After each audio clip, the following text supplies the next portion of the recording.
Welcome to the deep dive. Okay. Okay, I want you to think for just a second about the word ego. If I say someone has a big ego, what immediately comes to mind? Probably arrogance, right? Exactly. Or maybe just this overinflated sense of self-importance. We throw ego around pretty casually, don't we? To mean identity, maybe confidence, sometimes even just plain selfishness. We really do. But when you actually dig into the serious psychological literature, like the sources we're looking at today, that term ego, it means something, well, quite different, much more specific. And more operational almost, like a general manager for your mind. Precisely. And honestly, that common confusion, it's a massive source of, well, confusion. It gets in the way of seriously analyzing human behavior. Right. And that's exactly why we're taking this deep dive today. We're using some really fascinating material, mostly drawing from humanist sage James Dalton's key work, Relationship Between Ego and Self-Identity. And our mission, really, for this session is to get some terminological precision. We absolutely have to separate these two concepts. They're related, yes, but they are distinct. So we're distinguishing the functional mechanism or the process, that's the ego, Right. from the structured content or the belief system, and that's the self-concept. That's the core distinction we need to hold on to. Okay, let's unpack this then, because it sounds like we need to really grasp that the ego is the doer, the manager. Yes. And the self-concept is the structure, the database maybe, that the ego is managing. Excellent way to put it. So we'll kick off with definitions, then look at the structure, the architecture of identity itself. Then we'll dive into the ego's job description, its role as this executive manager. And critically, how they interact. Right, how they interact, looking at things like defense mechanisms and how this whole relationship changes as we develop. And by the end of this deep dive, you, the listener, should have a much clearer idea of exactly why your own internal manager, your ego, might sometimes prioritize stability, consistency, even over objective truth. That's a powerful idea right there. Fundamental. Yeah. So let's start by laying down that theoretical groundwork. We'll look at the initial distinctions made in the source material, which is actually titled Definitional and Theoretical Foundations, Distinguishing Mechanism from Content. Okay, so when most people think about the ego in like a psych context, they're probably starting with Freud, right? Sigmund Freud. Almost always, yeah. And our sources start there too. They describe that classic structural model, what they call the classical psychoanalytic ego, the structural mediator. This is a famous id, the superego, and then the ego mediating between them. That's the traditional starting point, absolutely. Think of the id as, well, almost like a demanding toddler. It's pure primal drives. It wants immediate gratification. It operates purely on the pleasure principle. Wants it now, consequences be damned. Exactly. Now, the superego, that's the other extreme. It's the moral high ground, the internalized voice of parents, teachers, society's rules. It demands ideal, perfect moral behavior. The angel on the shoulder, maybe? Kind of, yeah. And the ego is stuck in the middle. It steps in as the realistic negotiator. It has to mediate between these two really powerful, often opposing internal forces and deal with these sometimes harsh realities of the external world. So the ego isn't necessarily good or bad, morally speaking. Yeah. It's just practical. Precisely. It's pragmatic. Its main job is governed by what Freud called the reality principle. Okay, the reality principle. Its motivation is basically, how do I satisfy the id's drives, get some pleasure, but do it in a way that minimizes pain, negative consequences from the outside world, or, guilt trips from the superego. That sounds like a tough balancing act. It requires a specific kind of thinking, rational thought, practical problem solving. Freud called it secondary process thinking, which is, deliberate, logical thought. It's very different from the idsy's fantasy-driven, wishful thinking, which he called primary process thinking. So the ego is the referee, making calls based on reality, but it's also the manager making choices, using self-control. Yes, it's the operational manager in that sense. It has to make decisions and execute them. Now that makes the ego sound like this single solid thing, but the sources bring up something a bit more complex, almost counterintuitive. It's referred to as the metapsychological view. Ah, yes. This adds a fascinating layer of complexity. This view suggests the ego might not actually be one single unified executive. Okay, so what is it then? It suggests the ego is more like a fluid collective of dominating drives. The sources call them ego drives. These are basically the drives or impulses that have somehow managed to avoid being completely repressed or pushed down. So imagine your mind is like a busy committee meeting. The ego isn't the permanent chairperson. It's more like the temporary coalition of the loudest members who actually got their points across without being shut down. That's a great analogy. Yeah. It implies that the drives defining the ego are the ones that successfully navigated the internal conflicts and made it to the surface. But if that's the case, if the ego is just defined by the drives that escape repression, well, its stability sounds pretty precarious, inherently vulnerable maybe. It absolutely is. It means the stability you feel in your sense of self, your ego, isn't entirely internal or self-contained. It's constantly influenced by and linked to your social environment. How so? Because the social context largely determines what drives are acceptable, what's morally okay, what's practically possible to express without negative consequences. So the ego's structure, its perceived stability, isn't fully autonomous. Its health depends on how well it handles internal conflicts that always involve the outside world, the social rules. Exactly. Yeah. And realizing that complexity, that vulnerability, it really forces us to move beyond seeing the ego as just a fixed structure. We need to focus more on what it does. Which brings us neatly to the more modern take, doesn't it? Yeah. Moving from that fixed structure idea to thinking about its dynamic actions. The sources describe this definition under the title, The Evolving Concept of Ego in Modern Psychology, Executive Function. Yes, and in contemporary psychology, especially fields like cognitive science and behavioral science, there's a major shift from structure to function. The modern ego is defined almost entirely by its executive functions. Okay, executive functions like? Things like volitional processes, making choices, initiating actions, judgment, impulse control or inhibition, self-regulation, planning, problem solving. So it stops being just a part of personality Right. and starts being seen as the active psychological system itself. Yeah. The doer, the self-monitoring system, the thing responsible for operational management. Exactly. And this functional view is crucial because these abilities, self-control, planning, delaying gratification, these are what allow us to achieve complex long-term goals, to function effectively in the world. Okay, so the ego is the operating system, the manager, the mechanism. Now let's introduce the other key piece, the self-concept. This is the thing being managed, right? Yeah. The source is called as the human self-concept, the content of identity. This is the absolute critical distinction. If the ego is the mechanism, the manager, then the self-concept is the content. It's the data. Like the files in the filing cabinet the manager has to organize. Perfect. Roy Baumeister, a major figure here, defined the self-concept as the individual's totality of thoughts and feelings about themselves as an object. It's everything you believe about who I am. All your traits, your roles, your attributes, your beliefs about yourself. Yes. And Carl Rogers, another giant in this area, gave us a really useful framework. He described the self-concept as the organized configuration of perceptions of the self that are admissible to awareness. It's the internal structure, the belief system, that the ego has the job of managing, keeping organized, making sense of. Okay, so mechanism versus content. How can we really crystallize that difference? The sources use their guiding principles, right? In that table, conceptual differentiation. Yeah. Ego versus self-concept. Exactly. It boils down to this. The ego mechanism is guided by the reality principle. Its strength is measured by its executive strength, how well it manages reality and controls impulses. Okay, ego, reality principle, executive strength. Right. The self-concept, the content, on the other hand, is guided by a completely different principle. The consistency principle, sometimes called the congruence principle. Consistency, meaning it just wants things to line up internally. Precisely. The self-concept doesn't primarily care if the information about you is objectively accurate. Its main drive is for its beliefs about itself to be coherent, to be consistent, to align with each other and with experience, even if that experience needs a little editing. Wow. So reality versus consistency. That functional difference sounds like it drives absolutely everything else in this relationship. It really does. That tension is central. That is a powerful differentiation.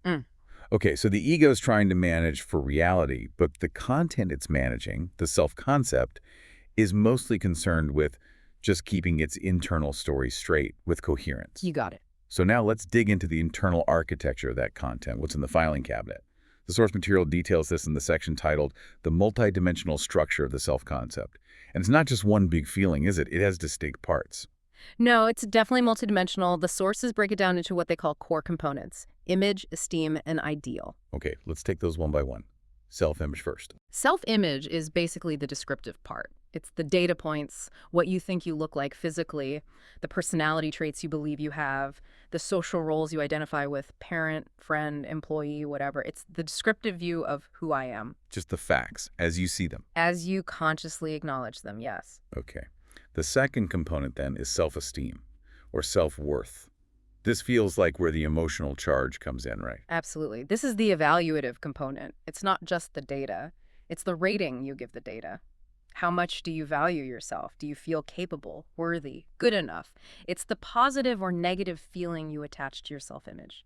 And the sources really stress how critical this component is for psychological health. Non-negotiable. It's absolutely crucial for overall well-being. And the link between low self-esteem and really severe mental health issues is incredibly stark. We're not just talking about feeling a bit down on yourself occasionally. No, not at all. The research consistently shows strong links between chronically low self-esteem and things like anxiety disorders, major depression, the development of eating disorders, even substance abuse problems. So, thinking metaphorically again, if the self-concept is like a house, low self-esteem means it's built on sand. That's a perfect metaphor. If that core structure, the content, is fragile, or if it's constantly negatively evaluated, I'm no good, I'm worthless, it places an immense, potentially exhausting burden on the ego mechanism. How did that burden show up? What's the ego doing? Well, instead of the ego being able to use its limited energy resources, its executive strength to pursue goals, solve problems, or engage with the world constructively, it has to dedicate huge amounts of that energy just to propping up the fragile structure, just preventing collapse. So it's constantly in defense mode. It often manifests as hypervigilance, yeah. The ego becomes overly sensitive to criticism, constantly scanning for threats to its already shaky sense of self-worth. Any small negative feedback can feel like an existential threat to the entire structure. And dealing with that threat requires. It forces the ego into immediate, often costly defensive maneuvers, denial, rationalization, projection. We'll get into those. But the point is that defensive energy is energy that cannot be used for learning, growth, complex thinking, or sustained effort towards positive goals. Which creates a cycle of burnout and maybe confirms the low self-worth. It can absolutely become a self-fulfilling prophecy. The defensive posture leads to poorer outcomes, which then reinforces the negative self-evaluation. It's a tough cycle to break. Okay, so we have self-image, description, self-esteem, evaluation. What's the third core component? The ideal self. Right, the ideal self, sometimes called the ego ideal. This is the aspirational blueprint. It's the image of the kind of person you strive to be. Your hopes, your goals, your ambitions for yourself. The best version of you. Essentially, yes. Psychoanalytically, it's closely linked to the superego remember the moral conscience. The ideal self often incorporates those internalized standards of perfection or high achievement. It provides the motivational pull, the direction the ego is supposed to steer towards. Okay, so the ego is juggling the actual image, the ideal image, and managing the emotional evaluation, the self-worth, tied to how close or far those two are. Yeah. This seems to lead directly to the idea of structural integrity, which the sources cover under consistency and awareness. Carl Rogers used that word, congruence. Yes, congruence is Rogers' term for the ideal state of psychological health. It's when your self-image, how you see yourself, your ideal self, who you want to be, and your actual lived experience are all reasonably aligned. So if I see myself as an honest person, I want to be honest, and my actions generally reflect that honesty. I'm congruent. Exactly. That alignment allows for psychological ease and health. But what happens when there's a gap, a mismatch? What Rogers called incongruence. Let's say I see myself as a patient parent, but I find myself yelling at my kids frequently. That gap, that disparity between your self-image and your actual behavior or experience creates psychological tension. It creates anxiety, discomfort, what psychologists call cognitive dissonance. And the ego, as the manager, has to deal with that tension. It has to. It's faced with a critical choice. Option A, adjust the self-concept. Admit the reality. Maybe I'm not as patient as I thought, or I need to work on my patience. This requires facing an uncomfortable truth and can be painful, especially if patience is central to your self-image. Okay, that's facing reality. What's option B? Option B, distort reality to protect the existing self-concept. This is where defenses kick in. You might blame the kids, they're being impossible. Blame stress, I'm just overworked. Or minimize the behavior, I didn't yell that loud. The ego alters the perception of reality so it doesn't clash so harshly with the established belief about the self. And the more threatening the mismatch is to your core sense of self. The more likely the ego is to resort to distortion or denial, failing to integrate the reality accurately, just to preserve the stability of the structure. This distortion, this drive for internal alignment, seems like the foundation what the sources call self-consistency theory. Precisely. This theory posits that we have a fundamental, deeply ingrained psychological drive for coherence between our self-concept and our behaviors. When a discrepancy pops up, the ego actively works, often unconsciously, to align the contradictory action or experience with the established self-concept structure. And here's the really crucial insight from the sources, right? The ego prioritizes the coherence, the structural stability, the feeling of consistency, often over objective accuracy or reality testing. That is the key takeaway. If facing the cold, hard truth means the self-concept might fragment or collapse, if I admit I yelled, maybe I'm a terrible parent, the ego might prefer to fabricate a more palatable, consistent narrative. I raised my voice slightly for emphasis because the situation required it. It prioritizes a solid, even if somewhat false, self-story over a realistic but potentially shattering one. Okay, so the ego is the manager juggling reality, the ideal self, and self-worth, with a primary directive to keep the self-concept structure stable and coherent, even if it means fudging the data sometimes. That sums it up well. Now let's zoom in on the operational side of the ego, the mechanism itself. The section titled The Ego as Executive Mechanism, the Engine of Self-Management.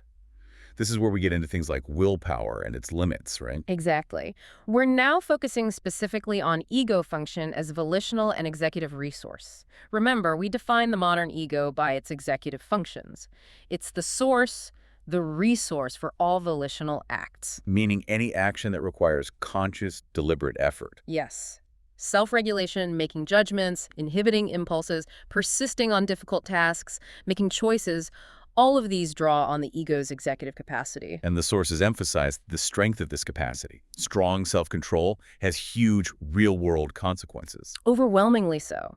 The data consistently shows that individuals with stronger self-control, stronger ego function, tend to have significantly better life outcomes across the board. Not just willpower for dieting that. Far beyond that.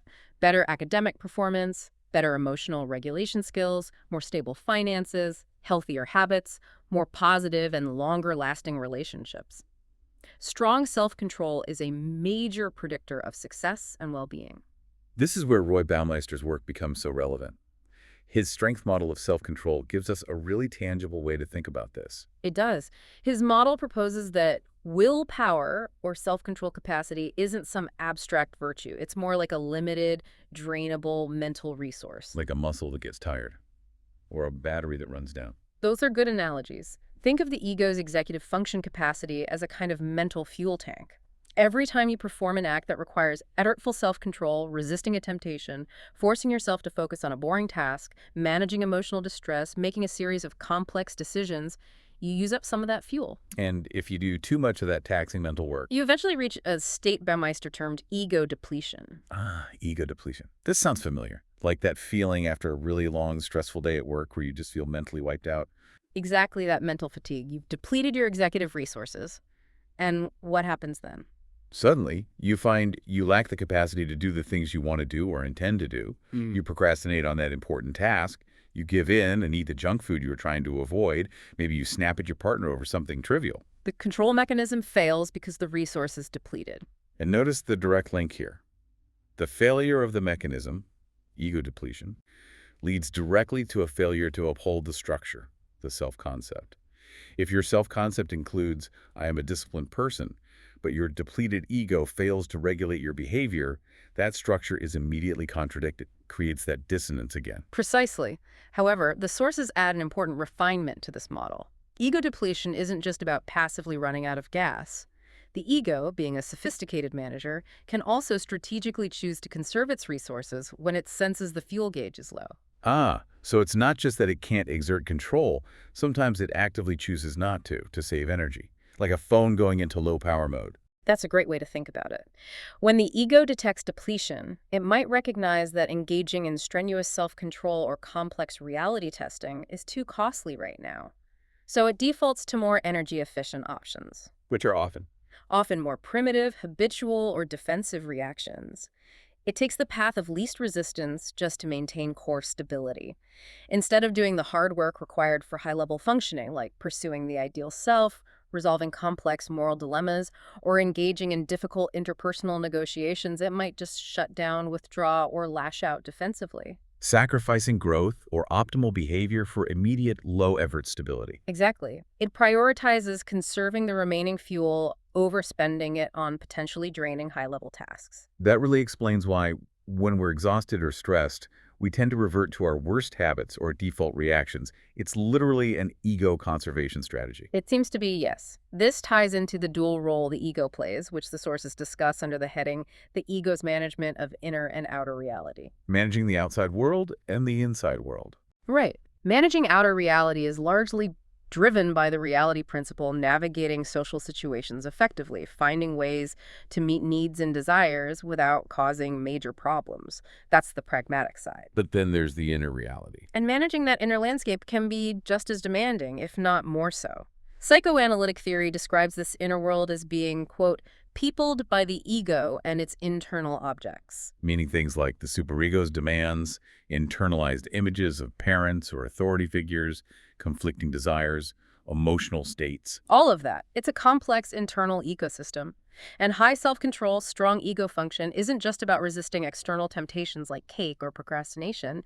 It's also about managing the complex, often contradictory demands arising from that internal world, dealing with self-criticism, managing anxiety, resolving moral conflicts. So if your internal world is already really chaotic, maybe filled with harsh self-judgment or unresolved conflicts, managing that alone could significantly drain your ego's resources. Absolutely. Just managing the internal friction, the internal demands, can consume a huge chunk of executive energy before you even encounter any external challenges or temptations. Which highlights, again, why having a relatively healthy, coherent self-concept is such an advantage. It really is. It reduces the baseline level of internal conflict and demand on the ego mechanism, freeing up resources for engaging with the world more effectively. Okay, this leads us directly into the really active part of the interaction between the mechanism, ego, and the content, self-concept. We're talking about ego defenses. The section title is The Dynamic Relationship, Ego Defenses and Self-Consistency. These are the tools the ego pulls out when the self-concept feels threatened. Exactly. We define them more specifically under the title defense mechanisms as protective measures. Think of them as the ego's unconscious toolkit, its automatic response system for dealing with anxiety. Especially anxiety that comes from threats to. Primarily threats to self-esteem, threats to the coherence and value of the self-concept. Their fundamental purpose is to protect the identity structure from information or feelings that could destabilize it. Now, the sources mention these defenses aren't all equal. They exist on a kind of maturity continuum. That's right. George Vaillant and others have mapped defenses from very primitive or immature to more mature and adaptive. Mature defenses, like sublimation, can actually be quite healthy. Sublimation being. That's when the ego channels an unacceptable impulse, like aggression, into a socially acceptable, even valuable activity. Think of someone with aggressive tendencies becoming a surgeon or a competitive athlete. So the drive is still expressed, but constructively. It enhances the self-concept. Precisely. It's adaptive. It's constructive editing. But then you have the less adaptive mechanisms, the ones the sources categorize as image-distorting defenses. These are the ones deployed specifically to maintain self-consistency, often at the cost of reality. Okay, let's look at some of those key defensive strategies the ego uses to keep things coherent when reality gets uncomfortable. We're talking about how the ego keeps the self-concept story straight. Right. When our actions clash sharply with our core beliefs about ourselves, that creates that uncomfortable dissonance we talked about. The ego jumps in to smooth it over. A classic example is rationalization. Giving yourself logical-sounding excuses for bad behavior. Pretty much. Let's say you believe you are a fundamentally honest person, self-concept, but you just told a significant lie to get out of trouble, behavior. That creates a clash. The ego can't easily tolerate I am honest and I just lied significantly. So, rationalization provides a seemingly logical but ultimately false reason to justify the behavior. Like telling yourself, well, it was just a white lie, or anyone would have done the same thing in my position, or it was necessary to avoid hurting someone's feelings. Exactly. The ego manufactures a reason that makes the action seem consistent with the self-concept, suppressing awareness of the real, less acceptable motivation, like fear or self-interest. The lie now fits the narrative of being a generally good person who made a minor, justifiable exception. So the ego is basically lying to itself, or at least bending the truth considerably, just to maintain internal peace. In essence, yes, to preserve the integrity of the established structure. Or consider denial, which is even more primitive. Just refusing to accept reality. Pretty much. When faced with a reality that is just too painful or too contradictory to the self-concept, maybe a serious medical diagnosis, evidence of a partner's infidelity, a harsh criticism, the ego simply rejects the unpleasant reality altogether. This isn't happening, it's not that bad, they didn't really mean it. It pushes the threatening information away to shield the self-concept from the pain or contradiction. And another classic one, especially in relationships, is projection. Ugh. Projection is fascinating and powerful. Let's say my self-concept insists that I am a very kind and generous person, but deep down I actually harbor a lot of selfish impulses or critical thoughts. That's inconsistent. Highly inconsistent. The ego, needing to protect the kind and generous self-image, might unconsciously project those unacceptable qualities onto other people. Suddenly, I believe that other people are selfish or that they are always criticizing me. So you get to keep your positive self-image intact because the badness is located out there in others. Precisely. The fault is externalized. I remain kind and generous in my own mind. It's the world around me that's flawed. My self-image is preserved, safe from the internal contradiction. Okay, this is where it gets really core to our discussion, and it's a major point in the sources. The idea that the ego is actively sculpting the self-concept. Yes. It's not just a passive guardian reacting to threats, it's an active editor, a shaper. By using these defenses, particularly the image-distorting ones like rationalization, denial, projection, the ego is constantly working to make incoming information fit the existing structure. And in doing so, it reveals its primary loyalty. Exactly. It demonstrates that its highest priority is often the structural coherence, the internal consistency, the feeling of making sense of the self-concept.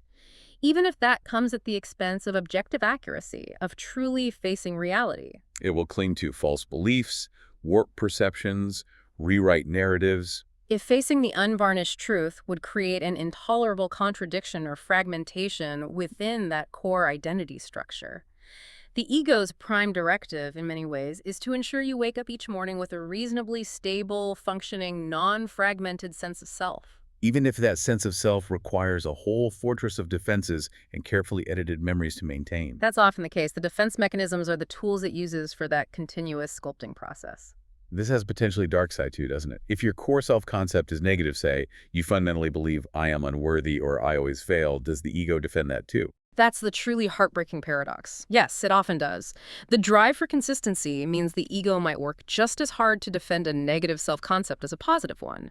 It might unconsciously set up situations where you do fail, or interpret ambiguous feedback negatively, precisely because that confirms the existing, albeit painful, belief. Just for the sake of coherence. Because the alternative, maybe accepting positive feedback that contradicts the unworthy belief, would create too much internal dissonance. It can be exactly that. The known, consistent bad self can feel psychologically safer or more stable to the ego than the confusing, inconsistent possibility of being good or worthy. Fragmentation is often perceived as the ultimate psychological danger. Wow. Okay, so this dynamic relationship, this manager ego, constantly sculpting its main asset, self-concept, for consistency. It's not static, is it? It changes as we grow and mature. Absolutely not static. It evolves significantly across the lifespan. The section Developmental Trajectories of Ego and Self-Concept Maturation explores exactly this, how the maturity of the ego mechanism directly influences the sophistication and complexity of the self-concept content it manages. And a key figure here is Erik Erikson. The sources reference his work under the title Erikson's Stages, Forging Ego Identity. Which stage is most relevant for us? The pivotal stage for understanding this specific ego-self dynamic is Erikson's fifth stage, identity versus role confusion. The This typically occurs during adolescence, say roughly ages 12 to 18. Ah, the classic teenage identity crisis years. Exactly. This is the period when the ego, acting as that executive manager, is arguably working its hardest. It's overwhelmed with managing the exploration of all sorts of different roles, values, beliefs, career possibilities, peer influences, ideologies. Like trying on different identities to see what fits. Maximum self-editing. That's a great description. The adolescent is experimenting, trying to figure out who am I and where do I fit in the world. Now, a successful resolution of this stage, according to Erickson. Meaning the ego manages to integrate all that messy, conflicting input. Yes, when the ego successfully navigates this exploration and integrates the various identifications and experiences into a relatively coherent and stable whole, the positive outcome is the virtue of fidelity. Fidelity. Meaning. The ability to be true to oneself, to sustain loyalties, to live by certain values despite contradictions or confusion. It results in a stronger, more coherent sense of self, a stable identity. And if the ego fails to manage this integration? Then the negative outcome is role confusion. The individual is left with a weak, fragmented sense of self, uncertainty about their place in the world, difficulty committing to values or relationships. The stability of the identity content is directly dependent on the ego mechanism's capacity to handle the developmental challenges of that stage. That makes sense. This idea of the ego itself maturing and that maturity impacting the self-concept is really expanded on by Jane Lovinger, isn't it? Yes, beautifully. Lovinger's model, discussed under the title Lovinger's Stages, conceptual complexity doesn't see the ego as just a Freudian structure, but as a continuous process that develops in complexity throughout life. And her key insight is the direct link between the ego's developmental stage and the kind of self-concept it can support. Exactly. There's a strong correlation.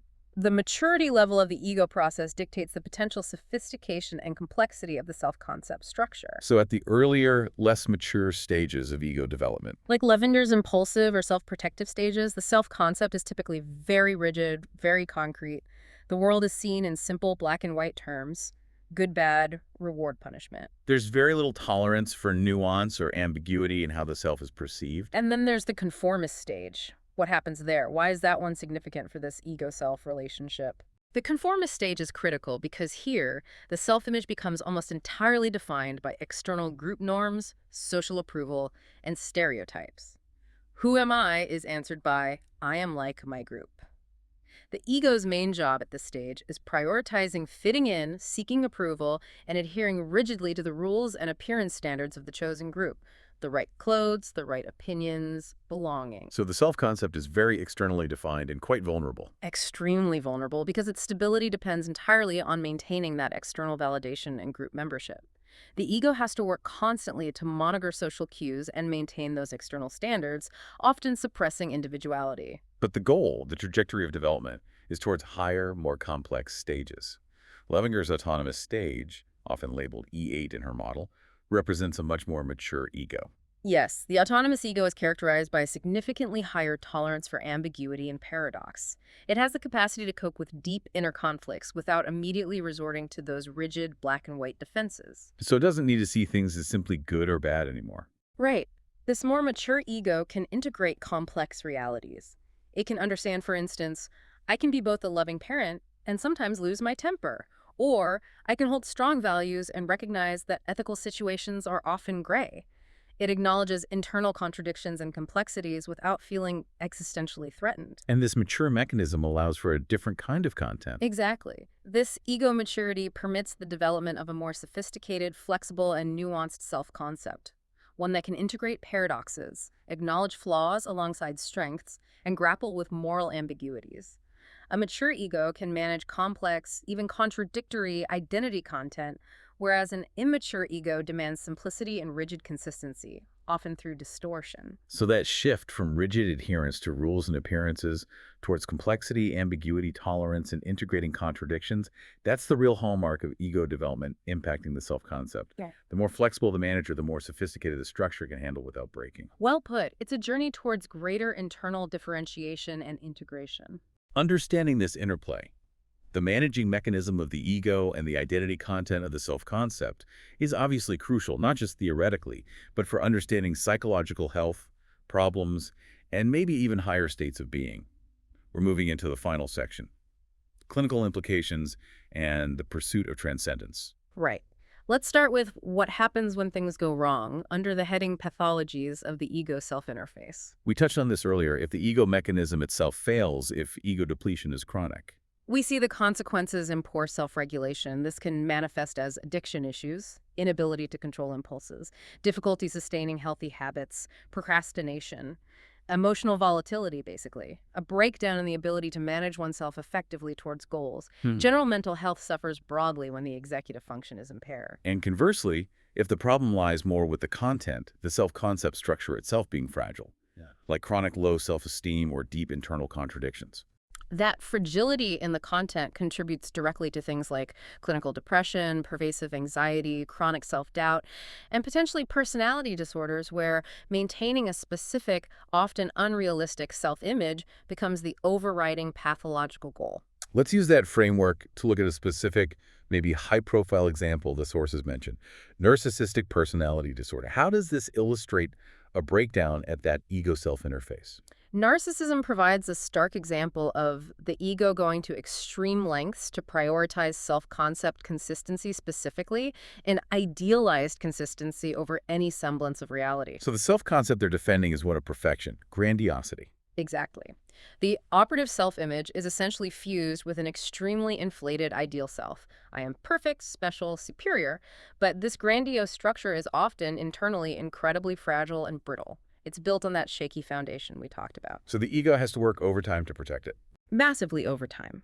The ego mechanism in narcissistic pathology relies heavily, pathologically, on those major image-distorting defenses, particularly denial, I made no mistake, projection, they are envious of me, and rationalization, I deserve special treatment. It aggressively rejects, distorts, or attacks any information from reality that contradicts the idealized self-image. So the mechanism, the ego, is ruthlessly, maladaptively protecting a fundamentally weak and unrealistic structure, the self-concept. Precisely. It's an operational mechanism locked in a desperate, rigid defense of a fragile, inflated content, blinding itself to reality in the process. This helps explain why effective therapy often focuses on strengthening the ego mechanism first, rather than just directly attacking the problematic beliefs or content. The sources mention therapeutic strengthening of the ego. Yes, approaches like Carl Rogers' client-centered therapy, for example, don't start by confronting the client's potentially distorted self-beliefs head-on. That would likely just trigger massive defensiveness from the ego. So what's the goal instead? The initial goal is often to strengthen the ego's underlying capacity for reality testing and self-regulation. By providing a therapeutic environment characterized by safety, acceptance, genuineness, and empathy, the therapist helps the client feel secure enough to gradually lower their defenses. Creating a space where the ego doesn't need to distort reality quite so much. Exactly. As the client feels safer and more accepted, they can begin to explore and integrate new, perhaps previously denied, aspects of their experience and self into their self-concept without the immediate threat of fragmentation. The ego gains strength and flexibility, becoming better able to handle objective truth and internal contradiction without resorting to primitive defenses. So you strengthen the manager first, so it can then handle more difficult or complex inventory. That's the idea. And the sources make an interesting point here. The ultimate performance metric for a mature, healthy ego mechanism is actually the quality of the self-concept it manages. How so? What does that mean? It means a healthy, adaptive, coherent self-concept, one characterized by realistic self-appraisal, reasonable self-worth, congruence between image and ideal, serves as evidence that the ego mechanism is functioning well. Conversely, a self-concept that is fragmented, overly rigid, excessively defended, or chronically negative signals that the ego's managerial abilities are likely immature, depleted, or malfunctioning. The state of the content reflects the health of the process. Okay, that makes sense. Now, finally, we get to this fascinating, almost paradoxical idea at the end, ego transcendence and higher consciousness. If having a strong, well-functioning ego is so vital for psychological health, why do so many spiritual traditions and philosophies like Maslow's work talk about moving beyond the ego or transcending the self? This is the great psychological paradox, indeed, framed in the sources under the title Ego Transcendence and Higher Consciousness. Abraham Maslow, in his later work, talked about self-transcendence as the highest level of human consciousness. Going beyond self-actualization. Yes. It involves moving beyond the self-focused concerns of the ego, achieving states characterized by altruism, peak experiences, a sense of unity with others or the cosmos, and identification with something larger than oneself. Humanity, nature, spiritual principles. It necessitates a quieting or minimizing of the self's boundaries and preoccupations. But here's the paradox. Yeah. You can't safely or intentionally minimize the boundaries of a manager, an ego, that isn't stable or functional to begin with, can you? Exactly. That's the critical point the sources emphasize. A strong, mature, well-integrated ego, one that has already mastered the basics of managing reality effectively, regulating impulses, tolerating complexity, and maintaining a coherent sense of self, must first be established. It needs to be robust and reliable. Only then can you choose to loosen its grip. Precisely. Only from that foundation of strength and stability can an individual safely and intentionally choose to minimize the ego's self-focused boundaries, reduce its defensive operations, and move towards that more selfless, integrated, transcendent consciousness without risking psychological harm. So, trying to prematurely dissolve a weak or underdeveloped ego could actually be dangerous, leading to fragmentation or psychosis. That's the risk. Ego strength is seen as a necessary prerequisite for healthy transcendence. You have to build a solid self before you can safely let go of its centrality. So, to bring our deep dive together, the core distinction we aim for is clear, I hope. The ego is the complex managerial mechanism, the executive system. It operates largely under the reality principle. Its strength lies in self-regulation and managing inner and outer demands. While the self-concept is the organized content, the structure of identity comprising that self-image, self-esteem, ideal self. And it operates under the consistency principle, prioritizing coherence. They are functionally inseparable, dynamically interacting all the time, and fundamentally, the maturity and health of the ego mechanism largely determine the sophistication, flexibility, and resilience of the self-concept structure it manages. Okay, so what does this complex interplay mean for you, listening right now? Here's a final thought to consider. If we accept that the ego's highest operational priority is often maintaining self-consistency, sometimes even at the expense of objective truth. Meaning your internal manager will actively, unconsciously bend reality, rationalize, deny, or project just to ensure your core beliefs about yourself remain coherent and stable. Then this raises a really profound, maybe slightly uncomfortable question for self-reflection. What potentially false, limiting, or maybe even negative core beliefs do you currently hold about yourself? Beliefs that your powerful ego mechanism is fighting daily, spending precious finite energy simply to protect and maintain just for the sake of consistency. Because understanding that internal script, those possibly outdated or inaccurate beliefs your ego is so diligently defending, that's often the very first critical step towards real psychological growth and maturity.